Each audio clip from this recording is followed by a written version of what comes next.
हर वर्ग के लोग अज सड़कों ते उतर के वो इस सरकार का विरोध कर रहे थे। उन्होंने यही कहा जा रहा सी भी अज साडा खजाना खाली पिया ते खजाना तो हजे भी खाली पिया, वो अपने आप तो भर नहीं जाऊगा इन्हां दे कहण दे मुताबक। गालां पै रहीआं सी, वो तो बचण वास्ते किया गया है ते इहदे तो सानूं ना पहलां कोई उम्मीद सी ते ना कोई हुण उम्मीद है। ਤੁਸੀਂ ਜੇ ਕਰਨਾ ਚਾਹੋ ਤਾਂ ਬਹੁਤ ਕੁਝ ਕਰ ਸਕਦੇ ਹੋ। ਐਟਲੀਸਟ ਸਟਾਰਟ ਤਾਂ ਹੋਊਗਾ ਸਾਰਾ ਕੁਝ।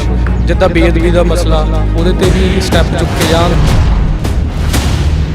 ਵੀ ਸਾਡੇ 4 ਸਾਲ ਵਿੱਚ ਕਾਂਗਰਸ ਨੇ ਅਸਲ ਵਿੱਚ ਕੁਝ ਨਹੀਂ ਕੀਤਾ ਤੇ ਬਿਲਕੁਲ ਚੋਣਾਂ ਤੋਂ 4 ਮਹੀਨਾ ਪਹਿਲਾਂ ਤੁਸੀਂ ਚਿਹਰੇ ਬਦਲ ਕੇ, ਮੰਤਰੀ ਬਦਲ ਕੇ ਤੁਹਾਡੀ ਨੀਤੀ ਨਹੀਂ ਬਦਲ ਜਾਂਦੀ।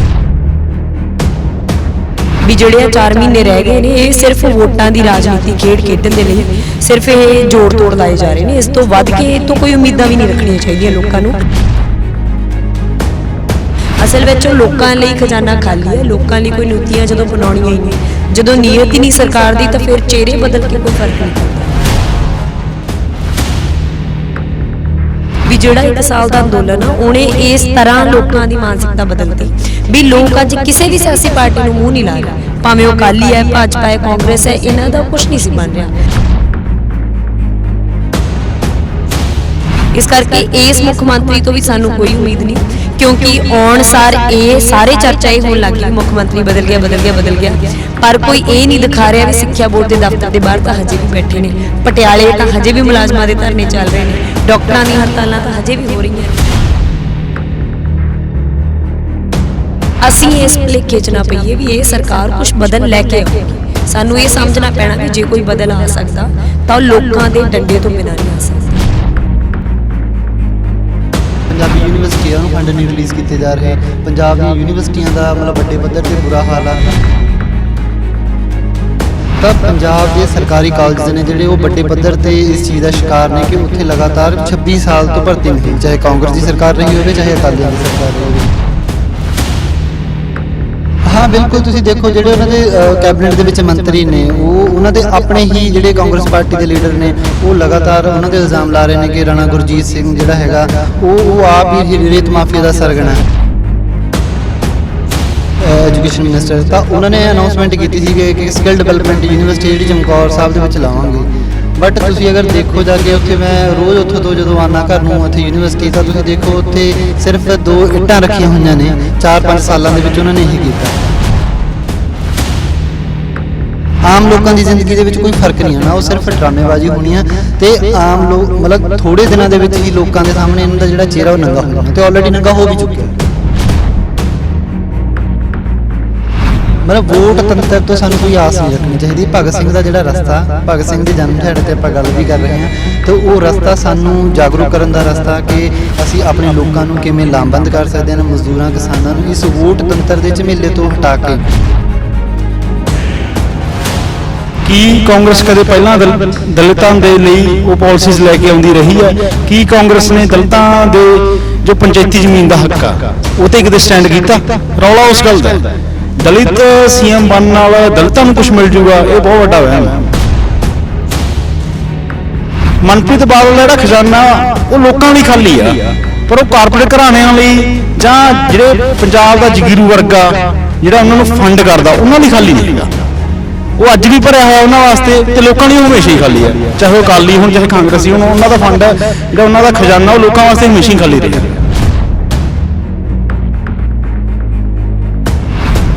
2-3 महीने यही बदलाव आने की उम्मीद है कि लोगों को बेवकूफ बनाना हम सौखा हो गया।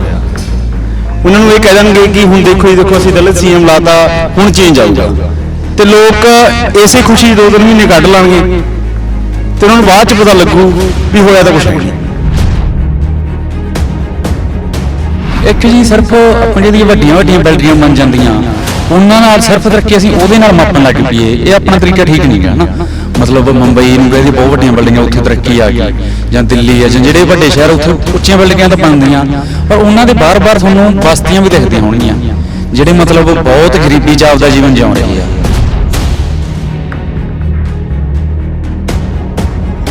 सब लोगों की तरक्की तरक्की कह सकते हैं असं, मतलब कुछ लोगों की तरक्की दूजे लोगों का लुटिया नहीं होता।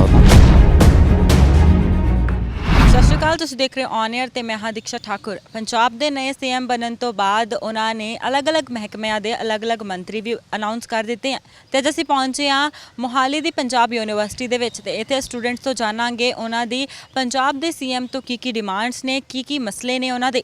ਤੇ ਚਲੋ ਫਿਰ ਚੱਲਦੇ ਆ ਸਟੂਡੈਂਟਸ ਕੋਲ ਤੇ ਜਾਣਦੇ ਉਹਨਾਂ ਦੀ ਰਾਏ। ਸਤਿ ਸ਼੍ਰੀ ਅਕਾਲ ਸਰ। ਸਤਿ ਸ਼੍ਰੀ ਅਕਾਲ ਮੈਮ।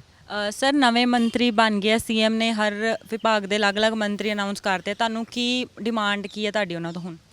ਬਿਲਕੁਲ ਮੈਮ, ਜਿੱਦਾਂ ਆਪਾਂ ਦੇਖਦੇ ਹਾਂ ਨਵੇਂ ਚਿਹਰੇ ਆਏ ਆ ਪੰਜਾਬ ਦੇ ਵਿੱਚ, ਜਿੱਦਾਂ ਯੂਥ ਦੇ ਵਿੱਚ ਰਾਜਾ ਵੜਿੰਗ ਜੀ, ਪ੍ਰਗਟ ਸਿੰਘ ਸਪੋਰਟਸ ਮਿਨਿਸਟਰ ਬਣੇ ਆ ਨਵੇਂ, ਤਾਂ ਹੋਰ ਵੀ ਕਾਫੀ ਆਏ ਆ। ਆਪਾਂ ਚਾਹੁੰਦੇ ਆ ਜਿੱਦਾਂ ਰਾਜਾ ਵੜਿੰਗ ਜੀ ਕਾਫੀ ਐਲਾਨ ਕਰ ਰਹੇ ਸੀ ਪਿਛਲੇ ਸਮੇਂ ਤੋਂ, ਟਰਾਂਸਪੋਰਟ ਮਹਿਕਮਾ ਮੈਨੂੰ ਦਿੱਤਾ ਜਾਵੇ ਤਾਂ ਮੈਂ ਕੁਛ ਉਹਦੇ 'ਚ ਸੁਧਾਰ ਕਰੂੰਗਾ। ਚਲੋ ਦੇਖਦੇ ਹਾਂ, ਹੁਣ 3-4 ਮਹੀਨੇ ਹੈਗੇ ਇਸ ਗਵਰਨਮੈਂਟ ਕੋਲੇ ਕੀ ਕਰਦੇ ਆ। ਬਾਕੀ ਜਿੱਥੋਂ ਤਾਈਂ ਮੈਨੂੰ ਉਮੀਦ ਆ ਜਿੱਦਾਂ ਬਿਲਕੁਲ ਸਾਫ਼ ਚਿਹਰੇ ਜਿੱਦਾਂ ਪ੍ਰਗਟ ਸਿੰਘ, ਉਹ ਕੁਝ ਕਰ ਸਕਣਗੇ ਐਜੂਕੇਸ਼ਨ ਦਾ ਤੇ ਸਪੋਰਟਸ ਦਾ, ਉਹਨਾਂ ਤੋਂ ਕਾਫੀ ਉਮੀਦ ਆ। ਤੇ ਮੋਹਾਲੀ ਦੇ ਕੀ ਮਸਲੇ ਆ, ਕਿਉਂਕਿ ਮੋਹਾਲੀ ਨੂੰ ਬਾਕੀ ਪੰਜਾਬ ਦੀ ਸਿਟੀ ਨਾਲੋਂ ਕਾਫੀ ਵੈਲ ਸਿਟੀ ਮੰਨਿਆ ਜਾਂਦਾ ਹੈ, ਤੇ ਇੱਥੇ ਕੀ ਪ੍ਰੋਬਲਮਸ ਹੈ, ਕੀ ਡਿਮਾਂਡਸ ਹੈ ਇੱਥੇ, ਹੋਰ ਕੀ ਵਧੀਆ ਹੋਣਾ ਚਾਹੀਦਾ?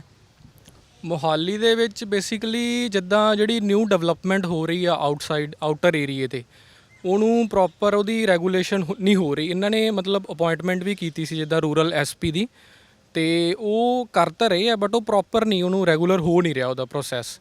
ਜਿੱਦਾਂ ਉਹਦੇ 'ਚ ਹਜੇ ਵੀ ਮੈਨੂੰ ਲੱਗਦਾ ਜਿੱਥੋਂ ਤਾਈਂ ਕਰਪਸ਼ਨ ਵਗੈਰਾ ਇਨਵੋਲਵ ਹੈਗੀ ਆ, ਤਾਂ ਉਹਨਾਂ ਨੂੰ ਪ੍ਰੋਪਰ ਉਹਦੀ ਡਿਵੈਲਪਮੈਂਟ ਕਰਨੀ ਚਾਹੀਦੀ ਇੱਕ ਤਾਂ ਉਸ ਏਰੀਏ ਦੀ। ਬਾਕੀ ਜਿਹੜੀਆਂ ਲੋਕਲ ਇਸ਼ੂਜ਼ ਆ ਮੋਹਾਲੀ ਦੇ ਵਿੱਚ, ਇਲੈਕਟ੍ਰਿਸਿਟੀ, ਵਾਟਰ ਸਪਲਾਈ, ਸੀਵਰੇਜ ਵਗੈਰਾ, ਉਹਨਾਂ ਆਊਟਰ ਕਲੋਨੀਜ਼ ਤਾਂ ਉਹ ਬਹੁਤ ਜ਼ਿਆਦਾ ਆ, ਉਹ ਚੀਜ਼ ਉਹ ਰੈਗੂਲਰ ਕਰਨੀ ਚਾਹੀਦੀ ਇਹਨਾਂ ਨੂੰ। ਤੇ 2-3 ਮਹੀਨੇ ਆ ਮਤਲਬ ਨਵੇਂ ਸੀਐਮ ਕੋਲ, ਤੁਹਾਨੂੰ ਕੀ ਲੱਗਦਾ ਹੈ ਕੀ ਅਲੱਗ ਕਰ ਸਕਣਗੇ ਜੋ ਕੈਪਟਨ ਨਹੀਂ ਕਰ ਪਾਏ? ਬਿਲਕੁਲ ਜੀ, ਇਹ ਜਿੱਦਾਂ 2-3 ਮਹੀਨੇ ਟਾਈਮ ਆਪਾਂ ਦੇਖੀਏ ਕਾਫੀ ਟਾਈਮ ਹੁੰਦਾ, ਇੱਦਾਂ ਨੀਗਾ।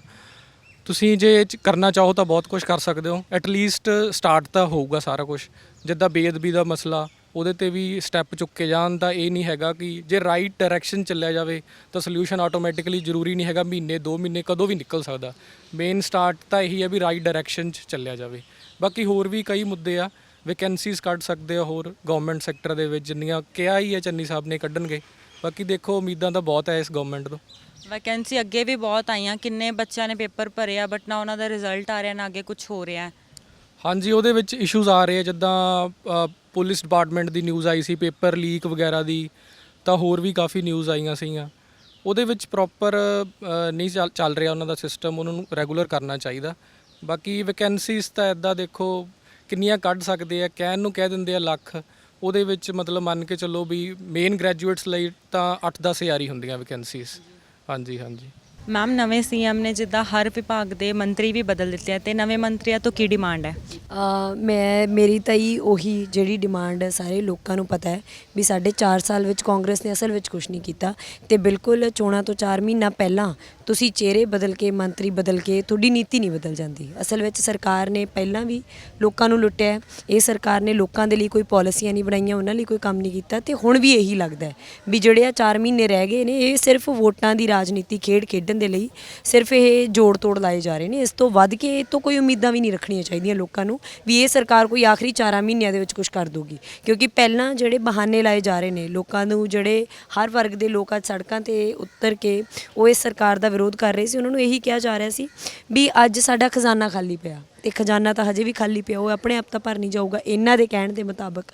ਅਸਲ ਵਿੱਚ ਉਹ ਲੋਕਾਂ ਲਈ ਖਜ਼ਾਨਾ ਖਾਲੀ ਹੈ, ਲੋਕਾਂ ਲਈ ਕੋਈ ਨੀਤੀਆਂ ਜਦੋਂ ਬਣਾਉਣੀਆਂ ਹੀ ਨਹੀਂ, ਜਦੋਂ ਨੀਅਤ ਹੀ ਨਹੀਂ ਸਰਕਾਰ ਦੀ, ਤਾਂ ਫਿਰ ਚਿਹਰੇ ਬਦਲ ਕੇ ਕੋਈ ਫਰਕ ਨਹੀਂ ਪੈਂਦਾ ਜੀ ਬਿਲਕੁਲ। ਤੇ 2-3 ਮਹੀਨੇ ਰਹਿ ਗਏ, ਕੁਝ ਬਦਲਾਵ ਹੋਏਗਾ ਸਿਸਟਮ ਦੇ ਵਿੱਚ? ਉਹਨਾਂ ਕੋਲ 2-3 ਮਹੀਨੇ ਹੀ ਆ ਹੁਣ। ਨਹੀਂ, 2-3 ਮਹੀਨਿਆਂ ਦੇ ਵਿੱਚ ਕੀ ਮਤਲਬ, ਪਹਿਲੀ ਗੱਲ ਤਾਂ ਇਹ ਵੀ ਜੇ ਤੁਹਾਡੀ ਨੀਅਤ ਹੋਵੇ ਤਾਂ ਤੁਸੀਂ ਬਹੁਤ ਕੁਝ ਬਦਲ ਸਕਦੇ ਹੋ, ਪਰ ਜਦੋਂ ਨੀਅਤ ਹੀ ਨਹੀਂ ਹੈਗੀ ਨਾ, ਜਦੋਂ ਅਸੀਂ ਬਦਲ ਕੇ ਨਵੇਂ ਮੁੱਖ ਮੰਤਰੀ ਲੈ ਕੇ ਆਉਂਦੇ ਹਾਂ ਤਾਂ ਅਸੀਂ ਇਹੀ ਗੱਲ ਕਹਿੰਦੇ ਹਾਂ ਵੀ ਹਾਂਜੀ ਉਹ ਗਰੀਬ ਪਰਿਵਾਰ ਦੇ ਵਿੱਚੋਂ ਹੈ, ਉਹਨੂੰ ਉੱਪਰ ਤੱਕ ਲੈ ਕੇ ਗਏ ਹਾਂ, ਪਰਿਵਾਰਵਾਦ ਖਤਮ ਕੀਤਾ ਕਾਂਗਰਸ ਨੇ, ਜਾਂ ਫਿਰ ਦਲਿਤ ਪਰਿਵਾਰ ਦੇ ਵਿੱਚੋਂ ਆ। ਗੱਲ ਕਿੱਥੇ ਹੈ ਵੀ ਪਿਛਲੇ 8 ਮਹੀਨਿਆਂ ਦੇ ਵਿੱਚੋਂ, ਪਿਛਲੇ ਵੀ ਜਿੰਨੇ ਟਾਈਮ ਤੋਂ ਚੋਣਾਂ ਦਾ ਬਿਗਲ ਵੱਜਿਆ, ਉਦੋਂ ਤੋਂ ਪੰਜਾਬ ਦੇ ਵਿੱਚ ਜਦੋਂ ਵੀ ਕੋਈ ਵੀ ਸਿਆਸੀ ਆਗੂ, ਸਿਆਸੀ ਲੀਡਰ ਕੋਈ ਵੀ ਜਾਂਦਾ ਹੈ ਤਾਂ ਲੋਕਾਂ ਦੇ ਪਿੰਡ ਵੜਨ ਤੋਂ ਪਹਿਲਾਂ ਉਹ ਆਪਦੀ ਗੱਡੀ ਤੋਂ ਲਾਲ ਬੱਤੀ ਲਾ ਕੇ ਅੰਦਰ ਪਾ ਲੈਂਦਾ ਵੀ ਕਿਤੇ ਲੋਕ ਜੁੱਤੀਆਂ ਨਾ ਮਾਰਨ ਲੱਗ ਜਾਣ, ਉਹਨਾਂ ਨੂੰ ਪਤਾ ਨਾ ਲੱਗ ਜੇ, ਕਿਉਂਕਿ ਹਾਲ ਇਹੀ ਹੋ ਗਿਆ ਵੀ ਜਿਹੜਾ 1 ਸਾਲ ਦਾ ਅੰਦੋਲਨ ਆ ਉਹਨੇ ਇਸ ਤਰ੍ਹਾਂ ਲੋਕਾਂ ਦੀ ਮਾਨਸਿਕਤਾ ਬਦਲਤੀ ਵੀ ਲੋਕ ਅੱਜ ਕਿਸੇ ਵੀ ਸਿਆਸੀ ਪਾਰਟੀ ਨੂੰ ਮੂੰਹ ਨਹੀਂ ਲਾ ਰਹੇ, ਭਾਵੇਂ ਉਹ ਅਕਾਲੀ ਹੈ, ਭਾਜਪਾ ਹੈ, ਕਾਂਗਰਸ ਹੈ, ਇਹਨਾਂ ਦਾ ਕੁਝ ਨਹੀਂ ਸੀ ਬਣ ਰਿਹਾ। ਤਾਂ ਕਰਕੇ ਇਹ ਕ੍ਰਾਈਸਿਸ ਇਸ ਤਰ੍ਹਾਂ ਨਿਕਲਿਆ ਤੇ ਹੁਣ ਸਾਰੇ ਹੀ ਨਵੇਂ-ਨਵੇਂ ਐਲਾਨ ਕਰ ਰਹੇ ਆ। ਅਕਾਲੀ ਦਲ ਬਸਪਾ ਨਾਲ ਅਲਾਈਅੰਸ ਕਰ ਰਹੀ ਹੈ, ਇੱਥੇ ਆਮ ਆਦਮੀ ਪਾਰਟੀ ਵਾਲੇ ਜਾਂ ਭਾਜਪਾ ਵਾਲੇ ਅਨਾਉਂਸ ਕਰ ਰਹੇ ਨੇ ਅਸੀਂ ਡਿਪਟੀ ਸੀਐਮ ਲਾਵਾਂਗੇ ਦਲਿਤ ਵਿੱਚੋਂ, ਜਾਂ ਫਿਰ ਇਹਨਾਂ ਦਾ ਵੀ ਜਿਹੜੀ ਇੱਕ 30-32% ਕੰਸੋਲੀਡੇਟਡ ਵੋਟ ਆ ਉਹ ਸਿਰਫ ਵੋਟ ਬੈਂਕ ਨੂੰ ਕਿਵੇਂ ਵੋਟਾਂ 'ਚ ਆਪਦੀਆਂ 'ਚ ਕਨਵਰਟ ਕਰਨਾ, ਸਿਰਫ ਇਹਦੀ ਸਿਆਸਤ ਹੈ। ਇਸ ਤੋਂ ਵੱਧ ਕੇ ਲੋਕਾਂ ਲਈ ਕੁਝ ਕਰਨਾ, ਸੱਚਮੁੱਚ ਅਸਲ ਮੰਗਾਂ ਮਸਲੇ ਕੀ ਨੇ ਜਿਨ੍ਹਾਂ ਦੀ ਖਾਤਰ ਲੋਕ ਧਰਨੇ ਲਾਈ ਬੈਠੇ ਸੀ। ਹੁਣ ਹੋਇਆ ਕੀ ਹੈ ਵੀ ਜਿਵੇਂ ਮੋਦੀ ਆਇਆ ਸੀ 2014 'ਚ, ਉਹ ਵੀ ਇਹੀ ਕਹਿ ਕੇ ਆਇਆ ਸੀ ਵੀ ਇਹ ਤਾਂ ਗਰੀਬ ਕਾ ਚਾय बेचने वाला है था, मतलब ਉੱਤੇ ਮੋਦੀ ਬਣ ਗਿਆ ਹੈ ਨਾ ਪ੍ਰਧਾਨ ਮੰਤਰੀ। ਪਰ ਕੀ ਉਹਨੇ ਬਦਲਤਾ ਸਾਡੀਆਂ ਹਾਲਤਾਂ? ਉਹਨੇ ਵੀ ਉਹੀ ਕੁਛ ਕੀਤਾ। ਕਿਹਦੇ ਲਈ ਆਉਂਦੇ ਨੇ ਇਹ ਸੱਤਾ ਦੇ ਵਿੱਚ? ਇਹ ਉਹਨਾਂ ਜੋਕਾਂ ਦੇ ਲਈ, ਉਹ ਅੰਬਾਨੀਆਂ ਅਡਾਨੀਆਂ, ਉਹ ਜਿਹੜੇ ਵੀ ਵੱਡੇ ਵੱਡੇ ਕਾਰਪੋਰੇਟ ਨੇ ਜਿਨ੍ਹਾਂ ਨੂੰ ਸਾਰੀਆਂ ਰਿਆਇਤਾਂ ਦਿੱਤੀਆਂ ਜਾਂਦੀਆਂ, ਸਿਰਫ ਉਹਨਾਂ ਦੇ ਲਈ ਹੀ ਸੱਤਾ ਦੇ ਵਿੱਚ ਆ ਕੇ ਉਹਨਾਂ ਦੇ ਲਈ ਹੀ ਕੰਮ ਕਰਦੇ ਨੇ, ਕਿਉਂਕਿ ਫੰਡ ਵੀ ਉਹੀ ਕਰਦੇ ਆ। ਇਸ ਕਰਕੇ ਇਸ ਮੁੱਖ ਮੰਤਰੀ ਤੋਂ ਵੀ ਸਾਨੂੰ ਕੋਈ ਉਮੀਦ ਨਹੀਂ, ਕਿਉਂਕਿ ਆਉਣ ਸਾਰ ਇਹ ਸਾਰੇ ਚਰਚਾ ਇਹ ਹੋਣ ਲੱਗ ਗਈ ਵੀ ਮੁੱਖ ਮੰਤਰੀ ਬਦਲ ਗਿਆ ਬਦਲ ਗਿਆ ਬਦਲ ਗਿਆ, ਪਰ ਕੋਈ ਇਹ ਨਹੀਂ ਦਿਖਾ ਰਿਹਾ ਵੀ ਸਿੱਖਿਆ ਬੋਰਡ ਦੇ ਦਫ਼ਤਰ ਦੇ ਬਾਹਰ ਤਾਂ ਹਜੇ ਵੀ ਬੈਠੇ ਨੇ, ਪਟਿਆਲੇ ਤਾਂ ਹਜੇ ਵੀ ਮੁਲਾਜ਼ਮਾਂ ਦੇ ਧਰਨੇ ਚੱਲ ਰਹੇ ਨੇ, ਡਾਕਟਰਾਂ ਦੀਆਂ ਹੜਤਾਲਾਂ ਤਾਂ ਹਜੇ ਵੀ ਹੋ ਰਹੀਆਂ ਨੇ। ਬਿਲਕੁਲ ਸਾਰੇ ਹੀ, ਮਤਲਬ ਮਜ਼ਦੂਰ, ਕਿਸਾਨ, ਹਰ ਵਰਗ ਹਜੇ ਵੀ ਧਰਨੇ ਤੇ ਬੈਠਾ, ਧਰਨੇ ਨਹੀਂ ਬੰਦ ਹੋਏ, ਉਹ ਹਜੇ ਵੀ ਸਰਕਾਰ ਤੋਂ ਉਨੇ ਹੀ ਤੰਗ ਨੇ। ਤੇ ਕਿਸਾਨਾਂ ਲਈ ਮਤਲਬ ਕੁਝ ਕਰਨਗੇ? ਦੇਖੋ ਹੀ ਨੀਅਤ ਹੋਵੇ ਤਾਂ ਬਹੁਤ ਕੁਝ ਕੀਤਾ ਜਾ ਸਕਦਾ ਸੀ, ਕਰ ਸਕਦੇ ਨੇ। ਕਿਸਾਨ, ਮਜ਼ਦੂਰ, ਜਿਹੜੇ ਵੀ ਆਮ ਗਰੀਬ ਲੋਕ ਨੇ ਉਹਨਾਂ ਲਈ ਐਲਾਨ ਸਾਰੇ ਕਰਦੇ ਨੇ। ਇਹਨਾਂ ਨੇ ਵੀ ਵੱਡੇ ਵੱਡੇ ਆ ਕੇ ਐਲਾਨ ਕਰਨੇ ਸ਼ੁਰੂ ਕੀਤੇ ਨੇ, ਪਰ ਅਸਲ ਵਿੱਚ ਉਹ ਹਕੀਕਤ ਦੇ ਰੂਪ ਦੇ ਵਿੱਚ ਜ਼ਮੀਨੀ ਪੱਧਰ ਤੇ ਕਿੰਨੇ ਉੱਤਰ ਕੇ ਆਉਂਦੇ ਨੇ, ਅਸਲ ਵਿੱਚ ਕੀ ਬਣ ਰਿਹਾ ਹੈ ਵੀ ਉਹ ਦੇਖਣਾ ਪਊਗਾ। ਜਿਵੇਂ ਮਨਪ੍ਰੀਤ ਬਾਦਲ ਮੁੱਖ ਮੰਤਰੀ ਦਾ ਬਦਲ ਗਿਆ, ਪਰ ਖਜ਼ਾਨਾ ਤਾਂ ਉਹਨੇ ਫੇਰ ਕਹਿ ਦੇਣਾ ਖਾਲੀ ਪਿਆ। ਉਹਦੇ ਕਿਉਂ? ਮਤਲਬ ਇਹਨਾਂ ਨੂੰ ਪਤਾ ਹੀ ਹੈ ਵੀ ਇਹ ਤਾਂ ਸਰਕਾਰ ਦੀ ਆਪਸੀ ਮਿਲੀ ਭੁਗਤ ਹੈ ਨਾ, ਵੀ ਅਸਲ ਵਿੱਚ ਤਾਂ ਕੁਝ ਦੇਣਾ ਹੀ ਨਹੀਂ, ਜਦੋਂ ਲੋਕਾਂ ਦੇ ਲਈ ਕੁਝ ਕਰਨਾ ਹੀ ਨਹੀਂ ਤਾਂ ਸਿੱਧੀ ਇੱਕੋ ਇੱਕ ਗੱਲ ਆਖੋ ਵੀ ਸਾਡੇ ਤਾਂ ਜੀ ਖਜ਼ਾਨੇ ਖਾਲੀ ਪਏ ਆ। ਤੇ ਮੰਤਰੀਆਂ ਦੇ ਭੱਤੇ, ਮੰਤਰੀਆਂ ਦੀਆਂ ਪੈਨਸ਼ਨਾਂ ਉਹ ਬਹੁਤ ਵਧੀਆ ਹੋਈਆਂ ਨੇ। ਜੇ ਖਜ਼ਾਨੇ ਖਾਲੀ ਨੇ ਤਾਂ ਉਹਨਾਂ 'ਚ ਕਟੌਤੀਆਂ ਕਰੋ, 50-50% ਘਟਾ ਦਿਓ ਉਹਨਾਂ ਨੂੰ, ਤੇ ਆਪਣੇ ਆਪ ਹੀ ਖਜ਼ਾਨਿਆਂ ਦੇ ਵਿੱਚ ਜਿਹੜੇ ਪੈਸੇ ਜਿਹੜੇ ਹੋਰ ਲੋਕਾਂ ਨੂੰ, ਜਿਨ੍ਹਾਂ ਦੀਆਂ ਤੁਸੀਂ 4 ਤੋਂ ਬਾਅਦ ਪੈਨਸ਼ਨਾਂ ਬੰਦ ਕੀਤੀਆਂ ਹੋਈਆਂ ਨੇ, ਜਿਹੜੇ ਕੰਟਰੈਕਟ ਤੇ ਭਰਤੀਆਂ ਕੀਤੀਆਂ ਜਾ ਰਹੇ ਨੇ, ਉਹ ਆਪਣੇ ਆਪ ਲੋਕਾਂ ਦੇ ਲਈ ਵੀ ਰੁਜ਼ਗਾਰ ਵੀ ਪੈਦਾ ਕੀਤਾ ਜਾ ਸਕਦਾ। ਉਹ ਸਿਰਫ ਗੱਲ ਉੱਥੇ ਹੀ ਆ ਜਾਂਦੀ ਹੈ ਵੀ ਨੀਅਤ ਸਰਕਾਰ ਦੀ ਉਹੀ ਹੈ, ਸਰਕਾਰ ਉਹੀ ਹੈ। ਅਸੀਂ ਇਸ ਭੁਲੇਖੇ 'ਚ ਨਾ ਪਈਏ ਵੀ ਇਹ ਸਰਕਾਰ ਕੁਝ ਬਦਲ ਲੈ ਕੇ ਆਊਗੀ। ਸਾਨੂੰ ਇਹ ਸਮਝਣਾ ਪੈਣਾ ਵੀ ਜੇ ਕੋਈ ਬਦਲ ਆ ਸਕਦਾ ਤਾਂ ਉਹ ਲੋਕਾਂ ਦੇ ਡੰਡੇ ਤੋਂ ਬਿਨਾਂ ਨਹੀਂ ਆ ਸਕਦਾ। ਸਰ, ਸੀਐਮ ਨੇ ਜਿਹੜੇ ਨਵੇਂ ਮੰਤਰੀ ਬਣਾਇਆ ਉਹਨਾਂ ਤੋਂ ਕੀ ਡਿਮਾਂਡ ਹੈ ਤੁਹਾਡੀ?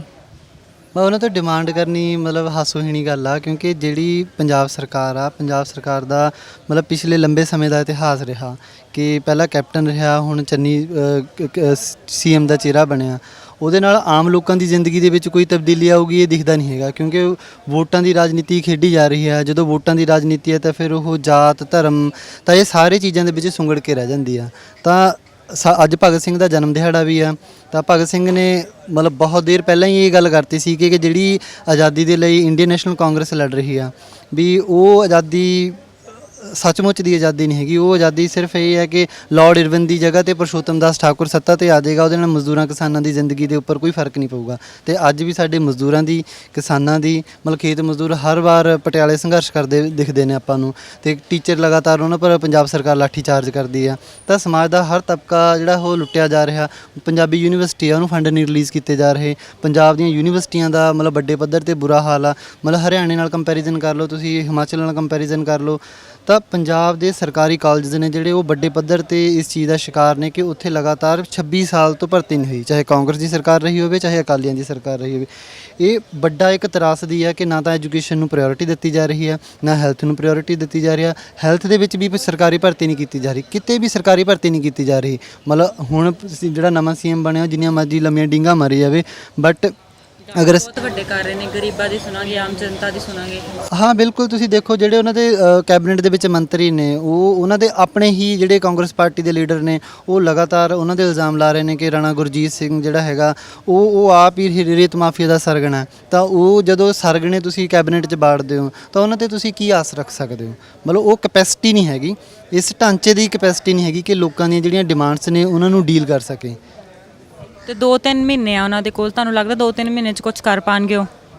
ਮਤਲਬ ਅਨਾਉਂਸਮੈਂਟ ਜਿੱਦਾਂ ਹੁਣ ਚਰਨਜੀਤ ਸਿੰਘ ਚੰਨੀ ਆ, ਮੇਰਾ ਇਲਾਕਾ ਚਮਕੌਰ ਸਾਹਿਬ ਹੀ ਆ, ਤਾਂ ਮੇਰੇ ਹਲਕੇ ਤੋਂ ਹੀ ਆਉਂਦੇ ਨੇ।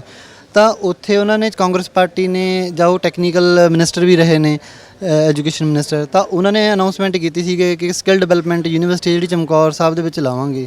ਬਟ ਤੁਸੀਂ ਅਗਰ ਦੇਖੋ ਜਾ ਕੇ ਉੱਥੇ, ਮੈਂ ਰੋਜ਼ ਉੱਥੋਂ ਤੋਂ ਜਦੋਂ ਆਉਣਾ ਘਰ ਨੂੰ ਇੱਥੇ ਯੂਨੀਵਰਸਿਟੀ, ਤਾਂ ਤੁਸੀਂ ਦੇਖੋ ਉੱਥੇ ਸਿਰਫ 2 ਇੱਟਾਂ ਰੱਖੀਆਂ ਹੋਈਆਂ ਨੇ। 4-5 ਸਾਲਾਂ ਦੇ ਵਿੱਚ ਉਹਨਾਂ ਨੇ ਇਹ ਕੀਤਾ। ਤਾਂ ਇਹ ਦੌਰ ਜਿਹੜਾ 2 ਮਹੀਨੇ ਦਾ ਦੌਰ ਆ, ਇਹਦੇ ਵਿੱਚ ਨੀਂਹ ਪੱਥਰ ਉਦਘਾਟਨ ਰੱਖਣੇ ਨੇ, ਤਾਂ ਉਹਦੇ ਨਾਲ ਆਮ ਲੋਕਾਂ ਦੀ ਜ਼ਿੰਦਗੀ ਦੇ ਵਿੱਚ ਕੋਈ ਫਰਕ ਨਹੀਂ ਆਣਾ। ਉਹ ਸਿਰਫ ਡਰਾਮੇਬਾਜ਼ੀ ਹੋਣੀ ਆ ਤੇ ਆਮ ਲੋਕ ਮਤਲਬ ਥੋੜੇ ਦਿਨਾਂ ਦੇ ਵਿੱਚ ਹੀ ਲੋਕਾਂ ਦੇ ਸਾਹਮਣੇ ਇਹਨਾਂ ਦਾ ਜਿਹੜਾ ਚਿਹਰਾ ਉਹ ਨੰਗਾ ਹੋ ਜਾਣਾ, ਤੇ ਆਲਰੇਡੀ ਨੰਗਾ ਹੋ ਵੀ ਚੁੱਕਿਆ ਹੈ। ਮੋਹਾਲੀ ਨੂੰ ਪੰਜਾਬ ਦੀ ਬਾਕੀ ਸ਼ਹਿਰਾਂ ਨਾਲੋਂ ਕਾਫੀ ਵੈਲ ਸਿਟੀ ਮੰਨਿਆ ਜਾਂਦਾ ਹੈ ਕਿ ਮੋਹਾਲੀ 'ਚ ਕੀ ਪ੍ਰੋਬਲਮਸ ਨੇ ਫਿਰ ਵੀ ਇਹਦੇ ਬਾਵਜੂਦ ਕਿ ਇੰਨੇ ਵੈਲ ਸਿਟੀ ਹੋਣ ਦੇ ਬਾਵਜੂਦ ਇੱਥੇ ਕਿਸ ਚੀਜ਼ ਦੀ ਕਮੀ ਹੈ? ਮੋਹਾਲੀ, ਚਾਹੇ ਤੁਸੀਂ ਮੋਹਾਲੀ ਲਾ ਲਓ, ਚਾਹੇ ਪੰਜਾਬ ਦਾ ਕੋਈ ਵੀ ਇੰਡਸਟਰੀਅਲ ਡਿਸਟ੍ਰਿਕਟ ਲਾ ਲਓ ਜਾਂ ਵੈਲ ਪਲੈਨਡ ਸਿਟੀ ਲਗਾ ਲਓ, ਉਹਦੇ ਵਿੱਚ ਵੱਡੀਆਂ ਪ੍ਰੋਬਲਮ ਹੈਗੀਆਂ ਕਿ ਹੈਲਥ ਤੇ ਐਜੂਕੇਸ਼ਨ ਦੀ ਵੱਡੀ ਸਮੱਸਿਆ। ਮੋਹਾਲੀ ਡਿਸਟ੍ਰਿਕਟ ਦੇ ਵਿੱਚ ਸਰਕਾਰੀ ਕਾਲਜ ਮੋਹਾਲੀ ਆ, ਉੱਥੇ ਉਹੀ ਸਾਰੀ ਜੁੜੀਆਂ ਐਜੂਕੇਸ਼ਨ ਨਾਲ ਜੁੜੀਆਂ ਸਮੱਸਿਆਵਾਂ ਨੇ ਕਿ ਉੱਥੇ ਲਗਾਤਾਰ ਗੈਸਟ ਫੈਕਲਟੀ ਕਲਚਰ ਆ ਜਿਹੜੀ ਨਵ ਉਦਾਰਵਾਦੀ ਨੀਤੀਆਂ ਡਾਕਟਰ ਮਨਮੋਹਨ ਸਿੰਘ ਨੇ ਸ਼ੁਰੂਆਤ ਕੀਤੀ ਸੀ, ਤੇ ਉਹੀ ਨਵ ਉਦਾਰਵਾਦੀ ਨੀਤੀਆਂ ਦੇ ਤਹਿਤ ਹਰ ਚੀਜ਼ ਦਾ ਕੰਟਰੈਕਚੁਅਲਾਈਜੇਸ਼ਨ, ਚਾਹੇ ਉਹ ਐਜੂਕੇਸ਼ਨ ਆ, ਚਾਹੇ ਹੈਲਥ ਆ, ਚਾਹੇ ਉਹ ਸਫਾਈ ਕਰਮਚਾਰੀ, ਕਿਤੇ ਵੀ ਪੱਕੀ ਭਰਤੀ ਨਹੀਂ ਕੀਤੀ ਜਾ ਰਹੀ। ਲੋਕਾਂ ਨੂੰ ਇੱਕ ਹਮੇਸ਼ਾ ਟੈਨਸ਼ਨ ਰਹਿੰਦੀ ਵੀ ਅੱਜ ਕੱਢਤਾ ਕੱਲ੍ਹ ਕੱਢਤਾ, ਬਸ ਇਹੀ ਚੀਜ਼ ਹੈ। ਹਾਂ, ਤਾਂ ਇਹ ਵੱਡੀ ਸਮੱਸਿਆ ਹੈ। ਇਹਦੇ ਲਈ ਕਿਸੇ ਸਰਕਾਰਾਂ ਤੋਂ ਆਸ ਰੱਖਣ ਦੀ, ਮਤਲਬ ਵੋਟ ਤੰਤਰ ਤੋਂ ਸਾਨੂੰ ਕੋਈ ਆਸ ਨਹੀਂ ਰੱਖਣੀ ਚਾਹੀਦੀ। ਭਗਤ ਸਿੰਘ ਦਾ ਜਿਹੜਾ ਰਸਤਾ, ਭਗਤ ਸਿੰਘ ਦੇ ਜਨਮ ਦਿਹਾੜੇ 'ਤੇ ਆਪਾਂ ਗੱਲ ਵੀ ਕਰ ਰਹੇ ਹਾਂ, ਤਾਂ ਉਹ ਰਸਤਾ ਸਾਨੂੰ ਜਾਗਰੂਕ ਕਰਨ ਦਾ ਰਸਤਾ ਕਿ ਅਸੀਂ ਆਪਣੇ ਲੋਕਾਂ ਨੂੰ ਕਿਵੇਂ ਲਾਮਬੰਦ ਕਰ ਸਕਦੇ ਹਾਂ, ਮਜ਼ਦੂਰਾਂ ਕਿਸਾਨਾਂ ਨੂੰ ਇਸ ਵੋਟ ਤੰਤਰ ਦੇ ਝਮੇਲੇ ਤੋਂ ਹਟਾ ਕੇ ਇੱਕ ਵੱਡੀ ਜਿਹੜੀ ਨਵ ਜਮਹੂਰੀ ਇਨਕਲਾਬ ਦੀ ਸੱਤਾ ਅਸੀਂ ਇਸਟੈਬਲਿਸ਼ ਕਰਨੀ ਚਾਹੁੰਦੇ ਹਾਂ ਕਿ ਉਸ ਤਰ੍ਹਾਂ ਦਾ ਸਾਡਾ ਇਨਕਲਾਬ ਦਾ ਇੱਕ ਸੰਕਲਪ ਹੋਵੇ ਜਿਹਦੇ ਵਿੱਚ ਹਰ ਤਬਕਾ ਲੁੱਟਿਆ ਜਾ ਰਿਹਾ, ਉਹਦੀ ਜਿਹੜੀ ਲੁੱਟ ਆ ਉਹ ਮਨੁੱਖ ਹੱਥੋਂ ਜਿਹੜੀ ਲੁੱਟ ਆ, ਜਿਹੜੀ ਭਗਤ ਸਿੰਘ ਕਹਿੰਦਾ, ਉਹ ਖਤਮ ਹੋਵੇ। ਇਸ ਤਰ੍ਹਾਂ ਦੇ ਲਈ ਸਾਨੂੰ ਲਾਮਬੰਦੀ ਕਰਨੀ ਪਏਗੀ, ਸਾਨੂੰ ਜਥੇਬੰਦੀਆਂ ਬਣਾਉਣੀਆਂ ਪੈਣਗੀਆਂ ਪਿੰਡਾਂ ਦੇ ਵਿੱਚ, ਸ਼ਹਿਰਾਂ ਦੇ ਵਿੱਚ, ਬਸਤੀਆਂ ਦੇ ਵਿੱਚ ਜਾ ਕੇ। ਸਾਨੂੰ ਉਹ ਜਿਹੜੇ ਸਾਡੇ ਨੌਜਵਾਨ ਭਾਰਤ ਸਭਾ ਵਰਗੇ, ਨੌਜਵਾਨ ਪੰਜਾਬ ਸਭਾ ਜਿਹੜੀਆਂ ਹੈਗੀਆਂ ਨੇ, ਇਸ ਤਰ੍ਹਾਂ ਦੀਆਂ ਸਾਨੂੰ ਬਣਾਉਣੀਆਂ ਪੈਣੀਆਂ ਤਾਂ ਜਾ ਕੇ ਪੂਰੇ ਇੰਡੀਆ ਦੇ ਵਿੱਚ ਇਸ ਤਰ੍ਹਾਂ ਦੀ ਜਥੇਬੰਦੀਆਂ ਹੋਣਗੀਆਂ, ਤਾਂ ਇੱਕ ਜਿਹੜਾ ਬਾਟਮ ਅਪ ਅਪਰੋਚ ਦੇ ਰਾਹੀਂ, ਬਾਟਮ ਅਪ ਜਿਹੜੀ ਸਵੈਲਿੰਗ ਹੋਏਗੀ, ਉਹਦੇ ਨਾਲ ਅਸੀਂ ਜਾ ਕੇ ਇੱਕ ਤਬਦੀਲੀ ਦੀ ਮਤਲਬ ਆਸ ਕਰ ਸਕਦੇ ਹਾਂ। ਅਦਰਵਾਈਜ਼ ਕਾਂਗਰਸ ਹੋਵੇ, ਬੀਜੇਪੀ ਹੋਵੇ, ਇਹਨਾਂ ਦੋਨਾਂ ਦੇ ਵਿੱਚ ਫ਼ਰਕ ਕੀ ਆ? ਆਮ ਤੌਰ 'ਤੇ ਫ਼ਰਕ ਦੀ ਗੱਲ ਕਰਦੇ ਹਾਂ ਕਿ ਕਾਂਗਰਸ ਤੇ ਬੀਜੇਪੀ ਦੇ ਵਿੱਚ ਫ਼ਰਕ ਕੀ ਆ। ਕਾਂਗਰਸ ਦੀਆਂ ਵੀ ਨੀਤੀਆਂ ਨਵ ਉਦਾਰਵਾਦੀ ਨੀਤੀਆਂ, ਉਹੀ ਪ੍ਰਾਈਵੇਟਾਈਜੇਸ਼ਨ ਦੀਆਂ ਨੀਤੀਆਂ ਨੇ, ਬੀਜੇਪੀ ਦੇ ਵੀ ਉਹੀ ਨੇ। ਉਹਦੇ ਵਿੱਚ ਇਹ ਹੈ ਕਿ ਉਹ ਜ਼ਿਆਦਾ ਮਤਲਬ ਕੋਈ ਆਮ ਤੌਰ 'ਤੇ ਕਹਿੰਦਾ ਕਿ ਕਾਂਗਰਸ ਤੇ ਬੀਜੇਪੀ 'ਚ ਫ਼ਰਕ ਕੀ ਹੈ ਕਿ ਬੀਜੇਪੀ ਕੀ ਹੈ, ਕਾਂਗਰਸ ਪਲੱਸ ਕਾਓ, ਤਾਂ ਉਹ ਇਹੀ ਫ਼ਰਕ ਹੈ, ਇਹਦੇ ਵਿੱਚ ਹੋਰ ਕੋਈ ਫ਼ਰਕ ਨਹੀਂ ਹੈਗਾ। ਇਹ ਸਾਡੇ ਵੀ ਲੋਕਾਂ ਨੂੰ ਮਤਲਬ ਸਮਝਾਉਣ ਦੀ ਵੀ ਜ਼ਰੂਰਤ ਆ, ਤੁਹਾਡੇ ਚੈਨਲ ਦੇ ਮਾਧਿਅਮ ਰਾਹੀਂ ਵੀ ਪੰਜਾਬ ਜਿਹੜੇ ਹਿਤੈਸ਼ੀ ਲੋਕ ਨੇ ਉਹਨਾਂ ਨੂੰ ਸੋਚਣਾ ਚਾਹੀਦਾ ਕਿ ਇਹ ਜਿਹੜੀਆਂ ਨੀਤੀਆਂ ਨੇ, ਕਾਂਗਰਸ ਪਾਰਟੀ ਦੀ ਜਿਹੜੇ ਬੇਸਿਕ ਫੰਡਾਮੈਂਟਲਸ ਨੇ, ਕਾਂਗਰਸ ਪਾਰਟੀ ਜਗੀਰਦਾਰਾਂ ਦੀ ਪਾਰਟੀ ਰਹੀ ਆ, ਕਾਂਗਰਸ ਪਾਰਟੀ ਕੈਪੀਟਲਿਸਟਾਂ ਦੀ ਪਾਰਟੀ ਰਹੀ ਆ। ਇਹ ਤੋਂ ਤੁਸੀਂ ਇਹ ਆਸ ਕਰਨੀ ਕਿ ਇਹ ਕੋਈ ਤਬਦੀਲੀ ਕਰ ਦੂਗੀ, ਇਹ ਇੱਕ ਹਾਸੋਹੀਣੀ ਗੱਲ ਆ। ਲੋਕਾਂ ਦੇ ਜਿਹੜੇ ਹਾਲਤ ਨੇ, ਕੋਈ ਮਿਨਿਸਟਰ ਆ ਜਾਵੇ, ਚਾਹੇ ਉਹ ਦਲਿਤ CM ਆ ਜਾਵੇ, ਚਾਹੇ ਉਹ ਸਿੱਖ CM ਆ ਜਾਵੇ, ਚਾਹੇ ਹਿੰਦੂ CM ਆ ਜਾਵੇ, ਆਮ ਲੋਕਾਂ ਦੀ ਜ਼ਿੰਦਗੀ ਦੇ ਵਿੱਚ ਕੋਈ ਫਰਕ ਨਹੀਂ ਆਉਣਾ। ਉਹਦੇ ਲਈ ਸਾਨੂੰ ਲੜ ਕੇ ਹੀ ਆਪਣਾ ਖਹਿੜਾ ਛਡਾਉਣਾ ਪੈਣਾ। ਹਾਂਜੀ ਮੈਮ, ਜਿਵੇਂ ਕਿ ਹੁਣ ਤੁਹਾਨੂੰ ਪਤਾ ਹੀ ਹੈ ਵੀ ਨਵੇਂ CM ਸਾਹਿਬ ਆਏ ਹੈਗੇ ਆ, ਤੇ ਹੁਣ ਯੂਥ ਦੀ ਤਾਂ ਇਹ ਡਿਮਾਂਡ ਹੈ ਜੀ ਵਧੀਆ ਐਜੂਕੇਸ਼ਨ ਸਿਸਟਮ ਹੋਵੇ, ਵਧੀਆ ਨੌਕਰੀਜ਼ ਪ੍ਰੋਵਾਈਡ, ਅਪੋਰਚੁਨਿਟੀਜ਼ ਹੋਣ ਪੰਜਾਬ 'ਚ। ਜਿਹੜਾ ਪੰਜਾਬ ਦਾ ਯੂਥ ਬਾਹਰ ਜਾ ਰਿਹਾ ਹੈਗਾ ਉਹ ਘਟੇ, ਤੇ ਜਿਹੜਾ ਹੁਣ ਪੰਜਾਬ ਦਾ ਆਪਣੀ ਇਕਨੋਮੀ ਡਰੇਨ ਹੋ ਰਹੀ ਹੈ, ਜਦੋਂ ਆਪਣਾ ਪੰਜਾਬ ਦਾ ਯੂਥ ਬਾਹਰ ਜਾ ਰਿਹਾ, ਉਹ ਇੱਥੇ ਯੂਜ਼ ਹੋਵੇ। ਉਹ ਉਦੋਂ ਹੀ ਹੋਣੇ ਜਦੋਂ ਆਪਣੇ ਅਪੋਰਚੁਨਿਟੀਜ਼ ਇੱਥੇ ਵਧਣਗੀਆਂ। ਜਿਵੇਂ ਹੁਣ ਨਵੇਂ CM ਸਾਹਿਬ ਆਏ ਹੈਗੇ, ਹੋਪਸ ਉਹ ਵੀ ਉਹਨਾਂ ਤੋਂ ਆਹੀ ਹੋਪ ਕਰਦੇ ਹੈਗੇ ਵੀ ਉਹ ਵੱਧ ਤੋਂ ਵੱਧ ਨੌਕਰੀਆਂ ਕੱਢਣਗੇ। ਟੈਨਿਓਰ ਤਾਂ ਜਿਵੇਂ ਹੁਣ ਤੁਹਾਨੂੰ ਪਤਾ ਹੀ ਹੈ ਵੀ 3 ਮਹੀਨੇ ਹੈਗੇ ਆ ਜ਼ਿਆਦਾ ਤੋਂ ਜ਼ਿਆਦਾ, ਫਿਰ ਇਲੈਕਸ਼ਨਸ ਹੈਗੇ। ਉਦੋਂ ਤੱਕ ਜੇ ਆਪਦੇ ਜਿੰਨੀ ਇਹਨਾਂ ਤੋਂ ਹੋਪਸ ਹੈਗੀਆਂ ਸਭ ਨੂੰ ਵੀ ਨਇਆ ਚਿਹਰਾ ਆਇਆ ਤੇ ਕੁਛ ਨਾ ਕੁਛ ਕਰਨਗੇ, ਹਜੇ ਤੱਕ ਤਾਂ ਸਾਰਿਆਂ ਨੂੰ ਆਏ ਵੀ ਬਹੁਤ ਸਾਰੀਆਂ ਉਮੀਦਾਂ ਹੈਗੀਆਂ, ਹੋਪਸ ਉਹ ਵੀ ਖਰੇ ਉਤਰਨਗੇ ਜੀ।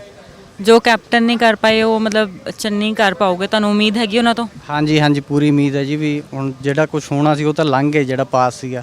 ਹੁਣ ਤਾਂ ਫਿਊਚਰ ਦੀ ਆਪਾਂ ਉਹ ਕਰ ਸਕਦੇ ਹਾਂ ਵੀ ਇਹ ਥੋੜੇ ਟਾਈਮ 'ਚ ਉਹ ਸਾਰਾ ਕੰਮ ਕਰ ਦੇਣਗੇ ਜਿਹੜਾ ਕਿ ਪਿਛਲੇ 5 ਸਾਲਾਂ 'ਚ ਨਹੀਂ ਹੋ ਸਕਿਆ ਜੀ। ਤੇ ਮੋਹਾਲੀ ਜਿੱਦਾਂ ਕਾਫੀ ਵੈਲ ਸਿਟੀ ਮੰਨੀ ਜਾਂਦੀ ਹੈ ਬਾਕੀ ਪੰਜਾਬ ਦੇ ਸਿਟੀਜ਼ ਨਾਲੋਂ, ਤੇ ਤੁਹਾਨੂੰ ਕੀ ਲੱਗਦਾ ਮੋਹਾਲੀ 'ਚ ਹੋਰ ਕੀ ਵਧੀਆ ਹੋਣਾ ਚਾਹੀਦਾ?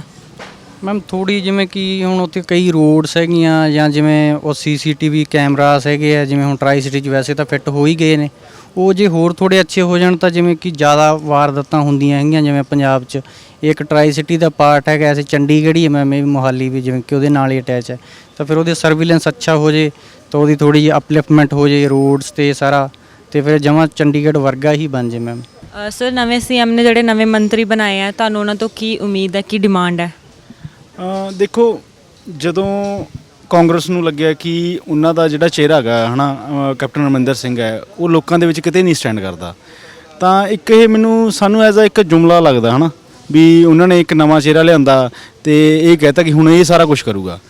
ਮਤਲਬ ਰੌਲਾ ਕਦੇ ਵੀ ਚਿਹਰੇ ਤਾਂ ਨਹੀਂ ਰਿਹਾ, ਰੌਲਾ ਰਿਹਾ ਪਾਲਿਸੀ ਮੇਕਿੰਗ ਦਾ।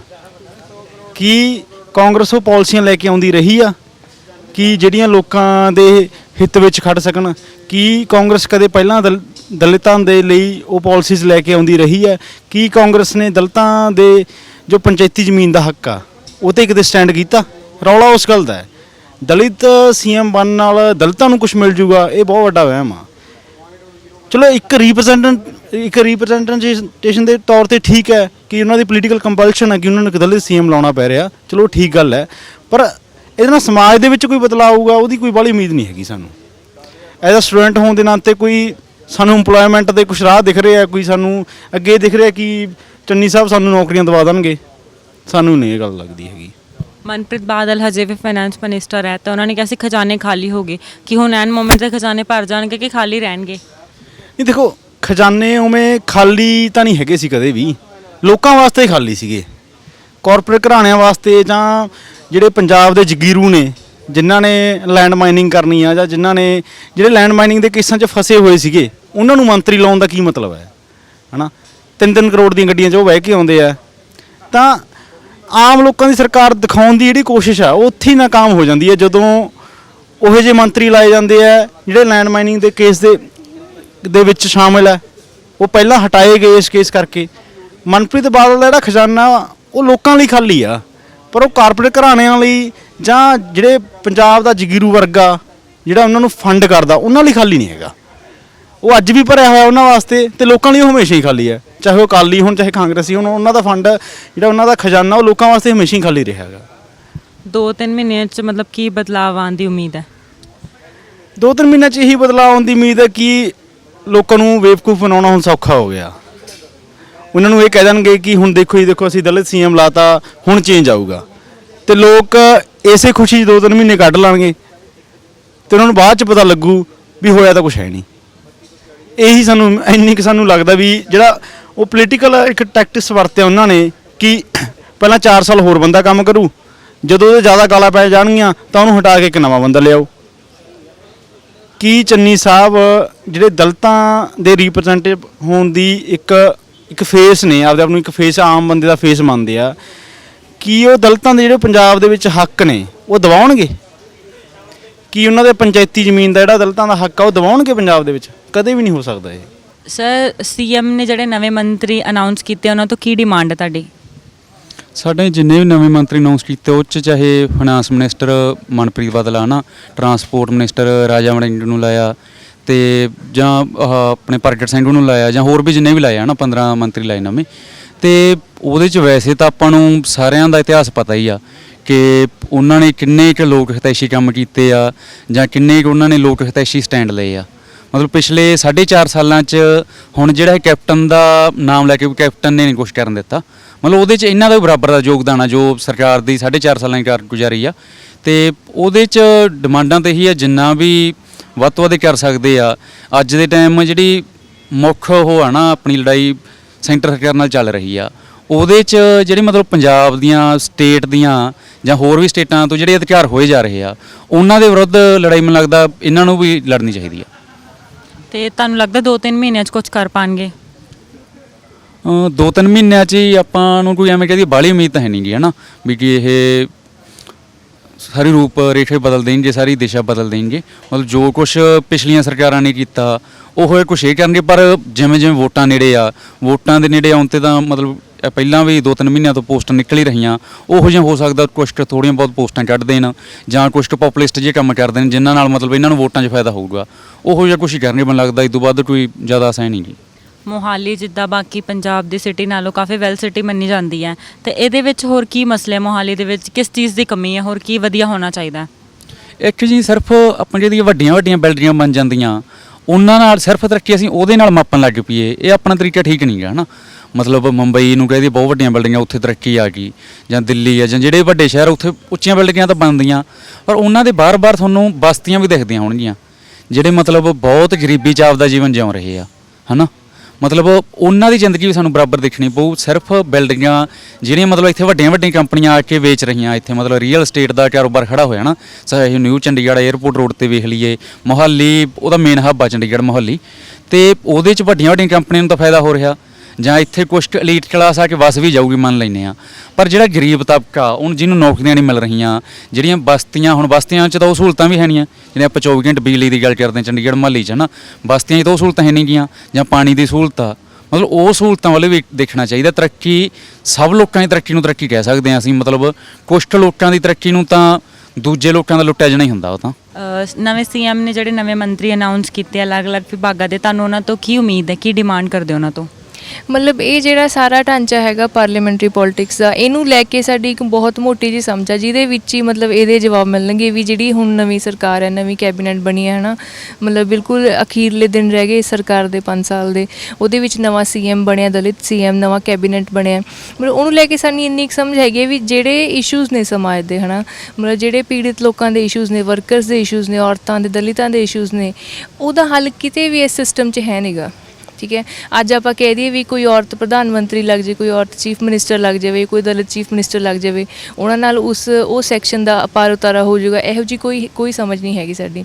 ਮਤਲਬ ਇਹ ਸਾਰਾ ਇਹ ਵੋਟ ਬੈਂਕ ਨੂੰ ਜਿਹੜਾ ਮਤਲਬ ਵੋਟ ਬੈਂਕ ਨੂੰ ਬਟੋਰਨ ਵਾਸਤੇ ਇਹ ਇੱਕ ਮਤਲਬ ਆਪਾਂ ਕਹਿੰਦੇ ਵੀ ਗਿਮਿਕ ਹੁੰਦਾ ਨਾ, ਵੀ ਇਹ ਇੱਕ ਸੋਸ਼ਲ ਸਟੰਟ ਕੀਤਾ ਗਿਆ ਉਸ ਹਿਸਾਬ ਦਾ, ਵੀ ਜਿਹੜੇ ਹੁਣ ਜਾਂਦੀ ਵਾਰੀ ਕੈਪਟਨ ਸਰਕਾਰ ਨੂੰ ਗਾਲਾਂ ਪੈ ਰਹੀਆਂ ਸੀ, ਉਹ ਤੋਂ ਬਚਣ ਵਾਸਤੇ ਕੀਤਾ ਗਿਆ ਇਹ, ਤੇ ਇਹਦੇ ਤੋਂ ਸਾਨੂੰ ਨਾ ਪਹਿਲਾਂ ਕੋਈ ਉਮੀਦ ਸੀ ਤੇ ਨਾ ਕੋਈ ਹੁਣ ਉਮੀਦ ਹੈ।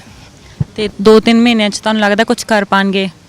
ਇਹ ਹੁਣ ਜਿਹੜਾ ਕੁਛ 2-3 ਮਹੀਨਿਆਂ 'ਚ ਕਰਨਗੇ, ਉਹ ਐ ਨਹੀਂ ਹੁੰਦਾ ਵੀ ਜਾਂਦੀ ਵਾਰੀ ਕੁਛ ਪੋਪੂਲਰ ਜਿਹੇ ਡਿਸੀਜਨ ਦੇ ਜਾਣੇ, ਵੀ ਕੁਛ ਵੱਡਾ ਵੀ ਜਿਹੜੇ ਲੋਕਾਂ ਦੀ ਦਰਅਸਲ ਇਹ ਜਿਹੜਾ ਗਰਾਊਂਡ 'ਤੇ ਇਹਨਾਂ ਨੇ ਅਸਰ ਪਾਉਣਾ ਹੁੰਦਾ, ਉਹ ਜਿਹਨਾਂ ਦੀ ਕੋਈ ਮਨਸ਼ਾ ਨਹੀਂ ਹੁੰਦੀ ਹੈਗੀ। ਠੀਕ ਹੈ, ਮਤਲਬ ਇਹ ਤਾਂ ਸਾਰੇ ਪਾਵਰ ਦੇ ਭੁੱਖੇ ਨੇ, ਇਹਨਾਂ ਦਾ ਕੰਮ ਹੁੰਦਾ ਵੀ ਜਾਂਦੇ ਕੁਛ ਲੋਕਾਂ ਦੀ ਸਾਈਕੀ ਨੂੰ ਇਸ ਤਰੀਕੇ ਨਾਲ ਪ੍ਰਭਾਵਿਤ ਕਰ ਪਾਉਣਾ ਵੀ ਅਗਲੀਆਂ ਵੋਟਾਂ 'ਚ ਉਹਨਾਂ ਦਾ ਸਟੇਕ ਬਣਿਆ ਰਹੇ। ਤਾਂ ਜਿਹੜਾ ਕੁਛ ਜਾਂਦੇ ਕਰਨਗੇ, ਮੰਨ ਲਓ ਜਿਵੇਂ ਪਿਛਲੇ 2-3 ਮਹੀਨਿਆਂ ਤੋਂ ਪਹਿਲਾਂ ਮੰਨ ਲਓ ਕਿਸਾਨੀ ਵਰਗ ਜਿਨ੍ਹਾਂ ਨਾਲ ਸਾਡੀ ਗੱਲ ਹੁੰਦੀ ਹੈ, ਉਹ ਕਹਿੰਦੇ ਸੀ ਯਾਰ ਵੀ ਕੈਪਟਨ ਜਾਂਦਾ ਕਰਜ਼ਿਆਂ ਦਾ ਕਰਕੇ ਜਾਊ ਕੁਛ, ਹੈ ਨਾ, ਉਹਨਾਂ ਨੂੰ ਉਮੀਦ ਸੀਗੀ। ਉਵੇਂ ਜਿਹੜਾ ਪੋਪੂਲਰ ਜਿਹੇ ਗੱਲਾਂ ਆਉਂਦੇ ਨਾ ਸਾਈਕੀ ਪ੍ਰਭਾਵਿਤ ਕਰਨ ਵਾਲੀਆਂ, ਉਹੋ ਜਿਹੇ ਫੈਸਲੇ ਜ਼ਰੂਰ ਜਾਂਦੇ ਲੈਣਗੇ, ਪਰ ਵੀ ਇਹ ਸਾਡਾ ਮੰਨਣਾ ਹੀ ਨਹੀਂ ਹੈਗਾ ਵੀ ਉਹਦੇ ਨਾਲ ਕੁਛ ਫਰਕ ਪਊਗਾ ਲੋਕਾਂ ਦੇ ਮਤਲਬ ਹਾਲਾਤਾਂ 'ਚ। ਮਨਪ੍ਰੀਤ ਬਾਦਲ ਜੀ ਤਾਂ ਹਜੇ ਵੀ ਫਾਈਨੈਂਸ ਮਿਨਿਸਟਰ ਹੈ, ਬਾਕੀ ਕਾਫੀ ਪੱਧਰ ਚੇਂਜ ਹੋਇਆ ਤੇ ਉਹਨਾਂ ਨੇ ਕਿਹਾ ਸੀ ਖਜ਼ਾਨੇ ਖਾਲੀ ਹੈ, ਹੁਣ ਕੀ ਐਨ ਮੌਕੇ ਤੇ ਖਜ਼ਾਨੇ ਭਰਨਗੇ ਕਿ ਖਾਲੀ ਰਹਿਣਗੇ? ਖਜ਼ਾਨੇ ਦੇਣਾ ਤੇ ਹਮੇਸ਼ਾ ਤੋਂ ਹੀ ਖਾਲੀ ਨੇ, ਮਤਲਬ ਵੀ ਰੌਲਾ ਤਾਂ ਨੀਤ ਦਾ ਪੈ ਜਾਂਦਾ ਨਾ, ਵੀ ਜਿਹੜੀਆਂ ਸਰਕਾਰਾਂ ਨੇ ਹੁਣ ਵੀ ਜਿਹੜਾ ਇਹ ਸਿਸਟਮ ਹੈ ਸਾਰਾ ਸਰਕਾਰਾਂ ਇਹ ਇੱਕ ਸਪੈਸੀਫਿਕ ਰੂਲਿੰਗ ਕਲਾਸ ਨੂੰ ਸਰਵ ਕਰਨ ਵਾਸਤੇ ਬਣੀ ਹੋਈ ਹੈ, ਹੈ ਨਾ। ਤਾਂ ਜਦੋਂ ਵੀ ਲੋਕ ਮੰਗਣਗੇ, ਮਤਲਬ ਵੀ ਆਪਾਂ ਪੜ੍ਹਾਈ ਵਾਸਤੇ ਮੰਗਦੇ ਵੀ ਸਾਡੀ ਯੂਨੀਵਰਸਿਟੀਆਂ ਨੂੰ ਫੰਡ ਬਹਾਲ ਕਰੋ, ਹੈ ਨਾ, ਪੰਜਾਬੀ ਯੂਨੀਵਰਸਿਟੀ ਦਾ ਬੁਰਾ ਹਾਲ ਹੋਇਆ ਪਿਆ ਕਰਜ਼ੇ ਵਿੱਚ, ਜਾਂ ਹੋਰ ਗੱਲਾਂ ਨੂੰ ਲੈ ਕੇ ਫੰਡ ਮੰਗਦੇ ਆ, ਤਾਂ ਲੋਕਾਂ ਵਾਸਤੇ ਇਹਨਾਂ ਦਾ ਕਰਜ਼ਾ ਖਾਲੀ ਸੀ ਤੇ ਖਾਲੀ ਹੋ ਰਹਿਣਾ। ਤਾਂ ਵੀ ਇਹਨਾਂ ਨੇ ਆਪਦਾ ਜਿਹੜਾ ਹੈ ਆਪਦਾ ਢਿੱਡ ਭਰਨ ਦਾ ਕੰਮ ਕਰਨਾ, ਉਹ ਹੀ ਕਰੀ ਜਾਂਦੇ ਲਗਾਤਾਰ, ਤੇ ਲੋਕਾਂ ਵਾਸਤੇ ਤਾਂ ਖਜ਼ਾਨਾ ਇਹਨਾਂ ਦਾ ਖਾਲੀ ਹੀ ਰਹੂਗਾ, ਚਾਹੇ ਅੱਜ ਕੋਈ ਸਰਕਾਰ ਆ ਜਾਏ, ਕੱਲ੍ਹ ਨੂੰ ਹੋਰ ਸਰਕਾਰ ਆ ਜਾਏ, ਕੋਈ ਤੀਜੀ ਨਵੀਂ ਪਾਰਟੀ ਆ ਜਾਵੇ, ਖਜ਼ਾਨਾ ਲੋਕਾਂ ਵਾਸਤੇ ਇਹਨਾਂ ਦਾ ਖਾਲੀ ਹੋ ਰਹਿੰਦਾ। ਤੇ ਮੋਹਾਲੀ ਨੂੰ ਕਾਫੀ ਵੈਲ ਸਿਟੀ ਮੰਨਿਆ ਜਾਂਦਾ ਪੰਜਾਬ ਦੀ ਬਾਕੀ ਸਿਟੀਜ਼ ਨਾਲੋਂ, ਠੀਕ ਹੈ, ਤੇ ਮੋਹਾਲੀ ਦੇ ਵਿੱਚ ਕੀ ਚੇਂਜਸ ਆਉਣੇ ਚਾਹੀਦੇ, ਤੁਹਾਨੂੰ ਕੀ ਲੱਗਦਾ ਹੋਰ ਇੱਥੇ ਕੀ ਬਦਲਣਾ ਚਾਹੀਦਾ? ਜੇ ਸਿਰਫ ਐਜੂਕੇਸ਼ਨ ਦੇ ਮਾਮਲੇ 'ਚ ਗੱਲ ਕਰੀਏ ਤਾਂ ਵੀ ਮਤਲਬ ਸਿਰਫ ਮੁਹੱਲੇ 'ਚ ਵੀ ਨਹੀਂ, ਮਤਲਬ ਬਾਕੀ ਹੋਰ ਸ਼ਹਿਰਾਂ 'ਚ ਤੇ ਪਿੰਡਾਂ ਨੇੜੇ ਲੱਗਦੇ ਇਲਾਕਿਆਂ ਦੇ ਵਿੱਚ ਜਿਹੜਾ ਸਰਕਾਰੀ ਕਾਲਜਾਂ ਦਾ ਵੈਸੇ ਹੀ ਬੁਰਾ ਹਾਲ ਹੈ, ਲਗਾਤਾਰ ਸਟਰਗਲ ਲੜੇ ਜਾ ਰਹੇ ਸਰਕਾਰੀ ਕਾਲਜ ਬਚਾਓ ਮੰਚ ਵੱਲੋਂ। ਤਾਂ ਵੀ ਜੇ ਉਹ ਐਜੂਕੇਸ਼ਨ ਦੇ ਮਾਮਲੇ ਲੈ ਕੇ ਤਾਂ ਵੀ ਐਜੂਕੇਸ਼ਨ ਨੂੰ ਥੋੜ੍ਹਾ ਵਧਾਇਆ ਜਾਵੇ, ਹੈ ਨਾ, ਨਵੇਂ ਕਾਲਜ ਖੋਲ੍ਹੇ ਜਾਣ, ਪੁਰਾਣੇ ਕਾਲਜਾਂ ਦੀ ਹਾਲਤ ਸੁਧਾਰੀ ਜਾਵੇ ਤੇ ਇਨਫਰਾਸਟਰਕਚਰ ਦੀ ਹਾਲਤ ਸੁਧਾਰੀ ਜਾਵੇ, ਤੇ ਹੋਰ ਬਹੁਤ ਕੁਛ ਹੈ ਕਰਨ ਨੂੰ। ਤਾਂ ਮਤਲਬ ਇਹ ਗੱਲ ਹੈ ਵੀ ਉਹੀ ਫਿਰ ਤੋਂ ਮੈਂ ਉਹੀ ਗੱਲ ਰਿਪੀਟ ਕਰਦੀ ਹਾਂ ਵੀ ਨੀਤ ਹੋਵੇ ਇਹਨਾਂ ਦੀ ਕਰਨ ਦੀ ਤਾਂ ਬਹੁਤ ਕੁਛ ਕਰ ਸਕਦੇ ਹਾਂ। ਹਾਂ, ਨੀਤਾਂ ਨਾ ਮੁਰਾਦਾਂ। ਹਾਂ, ਥੈਂਕ ਯੂ। ਵੈਲਕਮ। ਇਹ ਤਾਂ ਤੁਸੀਂ ਸਟੂਡੈਂਟਸ ਦੇ ਕੋਲੋਂ ਜਾਣ ਹੀ ਲਿਆ ਕਿ ਉਹ ਸਰਕਾਰਾਂ ਦੇ ਬਾਰੇ ਕੀ ਸੋਚਦੇ ਨੇ, ਉਹਨਾਂ ਨੂੰ ਸਰਕਾਰਾਂ ਤੋਂ ਕਿੰਨੀ ਕੁ ਉਮੀਦ ਹੈ। ਤੁਸੀਂ ਵੀ ਆਪਣੀ ਰਾਏ ਕਮੈਂਟ ਸੈਕਸ਼ਨ 'ਚ ਜ਼ਰੂਰ ਸ਼ੇਅਰ ਕਰੋ ਕਿ ਤੁਹਾਨੂੰ ਸਰਕਾਰਾਂ ਤੋਂ ਕਿੰਨੀ ਕੁ ਉਮੀਦ ਹੈ ਤੇ ਕੀ ਤੁਹਾਡੀ ਡਿਮਾਂਡ ਨੇ ਸਰਕਾਰਾਂ ਤੋਂ। ਕੈਮਰਾਮੈਨ ਗਗਨ ਦੇ ਨਾਲ ਦੀਕਸ਼ਾ ਠਾਕੁਰ।